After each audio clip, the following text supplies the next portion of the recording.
So in our last video, we left Stuart, Florida and headed south on the Intracoastal Waterway. We anchored over in Lake Boca for a night. Then we were in Fort Lauderdale where we narrowly dodged a tornado.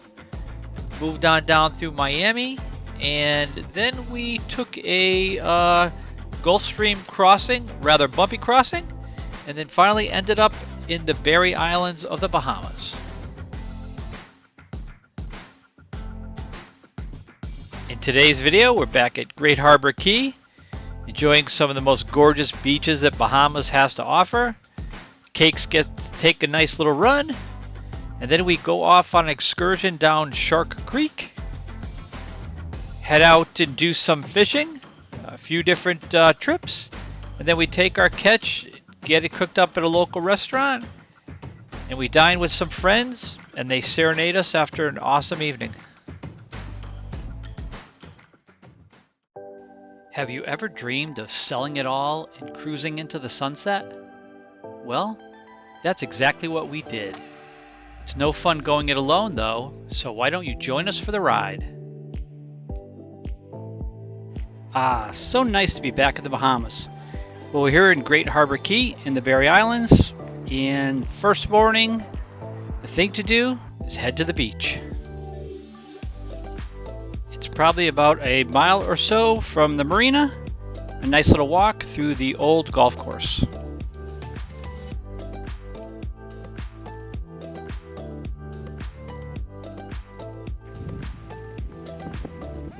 Welcome to paradise.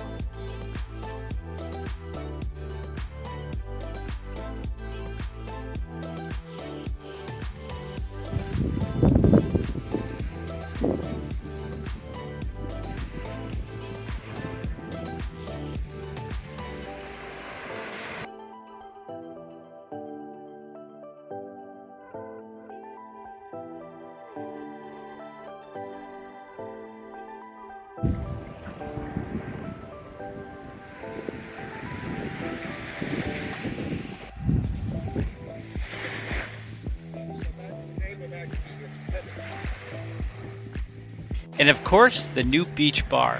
The best drinks and food and the best view.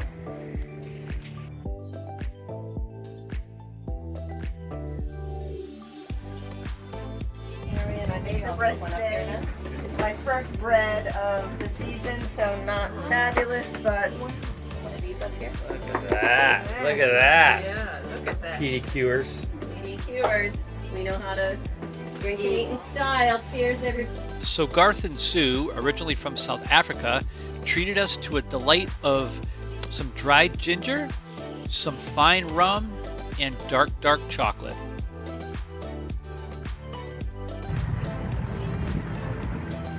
The next day, our crew headed out to a nearby excursion to Shark Creek.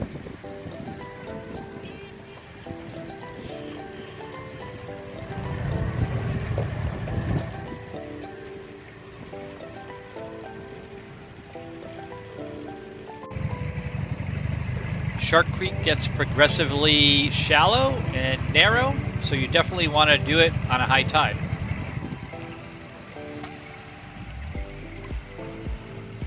On each side of the creek are mangroves, which seem to thrive in this area and provide a lot of protection from the wind. You can see how shallow it is here, and we have to tilt up our outboards a bit so that we don't scrape the bottom.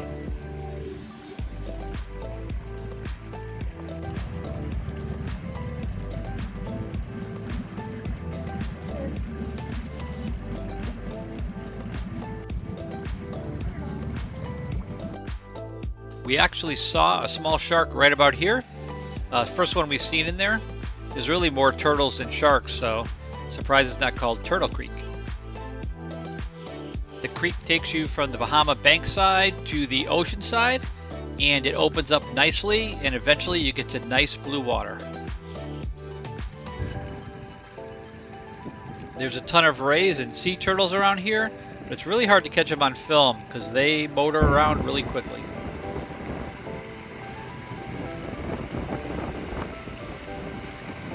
Tried to do some trolling through this area and catch some fish, but all we got was a couple barracuda.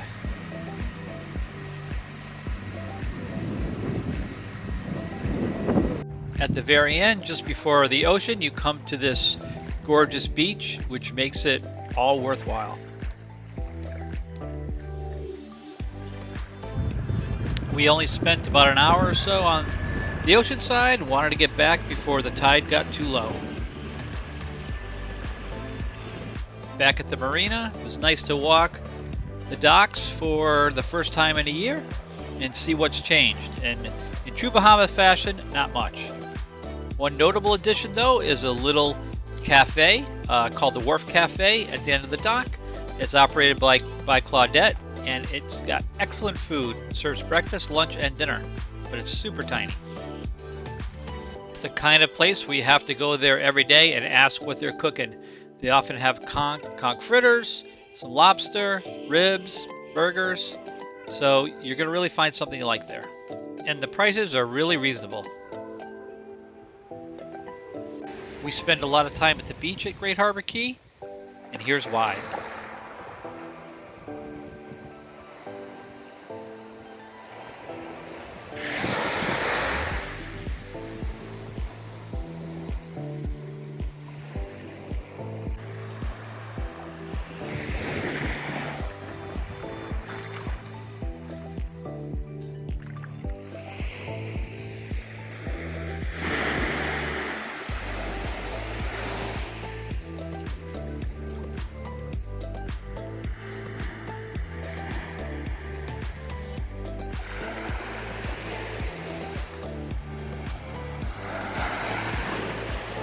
But when we're not beaching, we're fishing. What you got there, Bri? Nice little mutton snapper here, probably about 3 pounds or so, 4 pounds. You can tell it's a mutton by that knot right there on it. And probably got him in about 12 feet of water. I was trolling. It's a nice fish. Yeah, make a nice dinner tonight. Dinner for probably 4 or 5.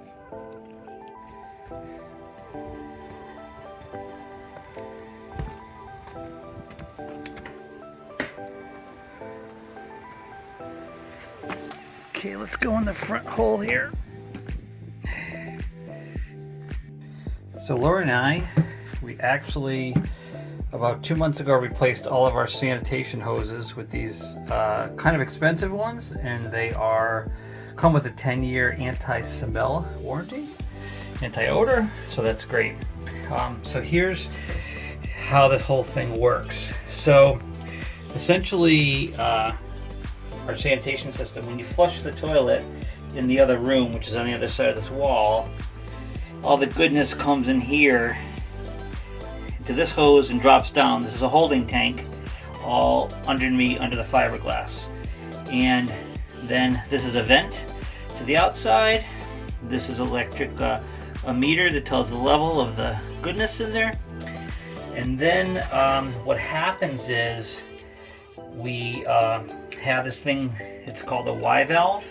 Right now it says C with this little label on it, but essentially this is the pickup from the tank down here, and it comes up, it's pointed to the C.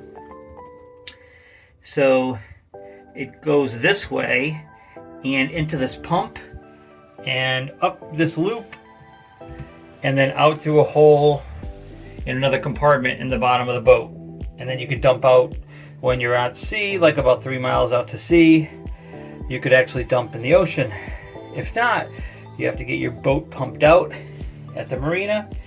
We're in the Bahamas, marinas don't do that, so it doesn't work here. But if we were in the US, I'd move this black lever over to this side of this Y valve, and now the goodness comes up this way and up this hose all the way to this deck fitting out here. And that's what the pump out will do. They come and essentially vacuum it out. So the problem we're getting is that this pump doesn't seem to be priming, meaning it's not sucking anything up. So I want to take this apart. Too bad I have to do this again. I just did it when we replaced all the hoses and everything's a very tight fit. But we're going to work on that today, take this pump out or apart and see if we can figure out what the problem is here. So, shitty job. But we can't pump our tank out, then it's going to fill up. if we can't pump it out. So that's a real problem here in the Bahamas because they don't have any pump out boats or pump out facilities at any marina. So we undid the pump in here. You can see those two hoses there. Came off actually pretty easy. Here's the pump. Still wired. I didn't have to cut the wires. Put the rebuild kit on. Basically there's a one-way valve, rubber valve here, one-way rubber valve that goes here. It goes in the direction that the goodness goes out, which is that way. And then there's a diaphragm pump in here. This is the, actually, I'll show you, this was the diaphragm pump, the old one. And these are these old rubber joker valves, one way, that kind of open up on this one end here. So, and I tested the pump. I put this hose that's under pancake, this empty hose on this end here, filled this Home Depot bucket with seawater, and it shot out here. So I know the pump works for sure. It should work once I put it back in there. If it doesn't, there could be a clog, but I doubt there's a clog. I think this was definitely the problem. So we can pump out again. The gazebo at Great Harbor Key Marina is a great place to hang out. Usually during the day there's always something going on there. Today it was board games.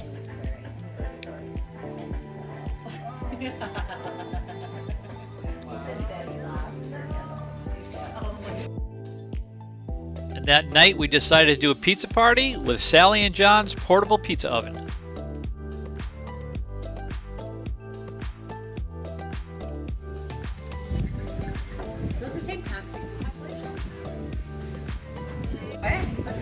And being January, the nights can be a little chilly. Yeah. But I tell you, that little oven gets super hot and kicks out some amazing pizza. Okay. So we just scored from the lobster guy here this bag of a dozen lobsters, lobster tails, for 40 bucks. What a deal. That's because we have the captain sitting on Traveler trying to meet the pretty girls there. So we got the deal of the century. Thanks, girls. You don't have to get me in. Sally, what did you make? Paella with lobster and sausage. Mmm. I think it's got crispy at the bottom. It looks awesome. Let's see. Ooh, yeah, look at this. Want me to turn a scoop over? Yeah. Wow. Nicely caramelized, as the captain would say. All right, gotta go, gotta eat this. Our neighbor Ray on the 75-foot Fleming motor yacht invited John and I out fishing. Of course I said yes. His tender is a 28-foot catamaran, which is perfect for some inshore or offshore fishing. I think the boat cruises at about 40 miles an hour, which was a treat compared to cruising around on our little dinghy fishing at about 5 miles an hour.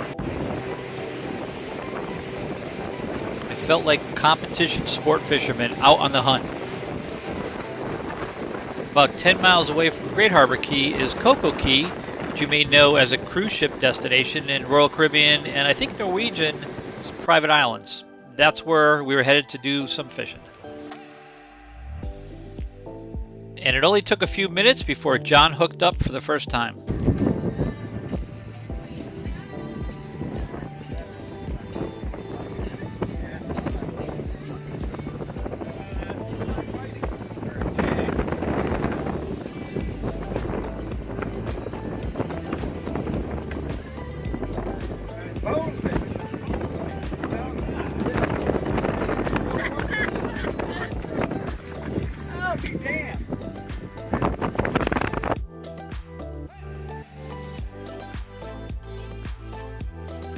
John ended up catching a bonefish, which is kind of a prized sport fish amongst fly fishermen and some flats anglers, but nothing really that you wanted to eat, and I don't think it's legal to keep it, so we threw it back.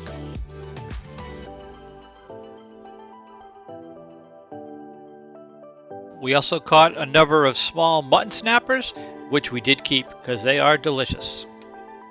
So overall, we did okay that day.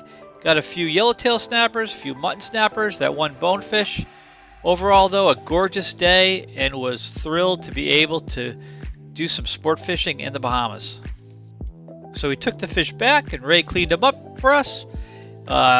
We had 2 small yellowtails, 2 small muttons, 1 large mutton. He filleted the large mutton, and we brought everything down to the Wharf restaurant. They cooked it all up for us for about $15. Pretty amazing. We had dinner on Ray and Val's boat, and after dinner, they serenaded us.